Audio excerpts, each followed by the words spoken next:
Next month is the 65th anniversary of Brown versus Board of Education. The landmark ruling that established school segregation is unconstitutional. The fact of the matter is this is an issue we've been stopped discussing, but it's a problem we've not stopped having. In 2016, GAO found that public schools have actually become more segregated by race and class than any time since 1960. Unfortunately, we're seeing this in my district. A report recently found that Montgomery County high schools are stratified by income, race, ethnicity, and that an achievement gap between high and low poverty schools has widened. Madam Secretary, do you believe that racial segregation in public schools poses a threat to the educational opportunity for children of color? Just looking for a yes or a no.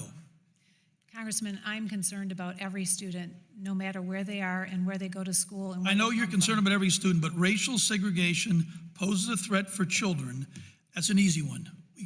Give me a yes on that one. Congressman, I'm concerned with every single student.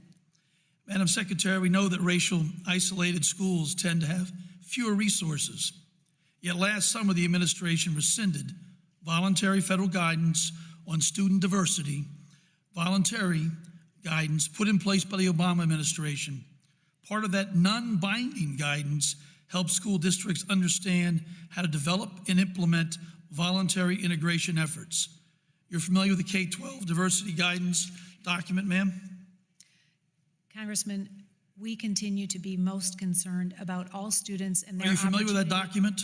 I am not familiar with that particular document. Okay. Rescission of that guidance has caused confusion and fear about the intent of the Trump administration. So I'd like to give you an opportunity to clarify. I want to be clear that no matter what your action is, federal law and a Supreme Court precedent still stands on the use of race in school assignment. With this understanding, are you familiar with the case of Parents Involved versus Seattle School District 1, specifically Justice Kennedy's concurrence? I am not familiar with that particular case.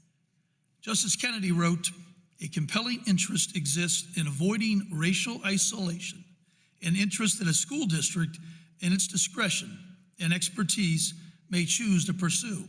He then went on to state that the court's decision and Parents Involved should not prevent school districts from continuing the important work of bringing together students of different racial, ethnic, and economic backgrounds. Do you agree with Justice Kennedy's comments? Yes or no? I agree that it's valuable for every student to be in a school setting that has great diversity. I think it's valuable for every student, and it's Excellent.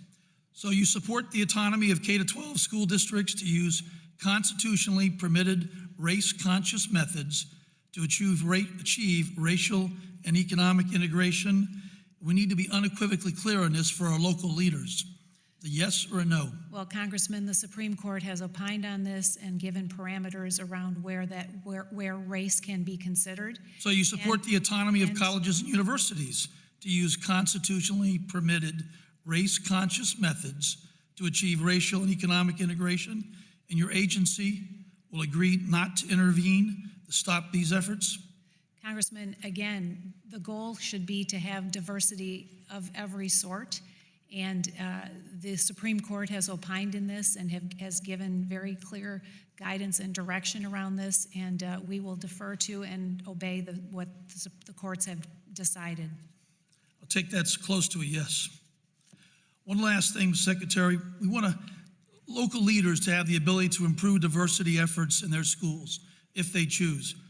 Would you commit to working with Congress to strike Section 426 from GEPA so that local leaders have the flexibility to use racial and socioeconomic diversity efforts as the means for school improvement under ESSA? Congressman, again, our goal is to ensure that every student has an equal opportunity to get a great education. Today, there are too many kids going to schools to which they're assigned that have no choice to go anywhere else. All students, need to have those kinds of opportunities, not just wealthy ones, not just ones who can move out of a city. That's great. I don't hear a no, so I think we'll work with you together on that. We're in complete agreement. In closing, I'd like to leave you the words of Justice Kennedy's concurrence. It's an American tradition to continue confronting the flaws and injustices in our systems, even if we've made progress already, because equality is that important. This is especially true when we seek assurance that opportunity is not denied on account of race. The enduring hope is that race should not matter. The reality is it too often does. Thank you, ma'am. I yield back my time. Thank you. My colleague from Virginia, Mr. Klein. Thank you, Mr. Chairman.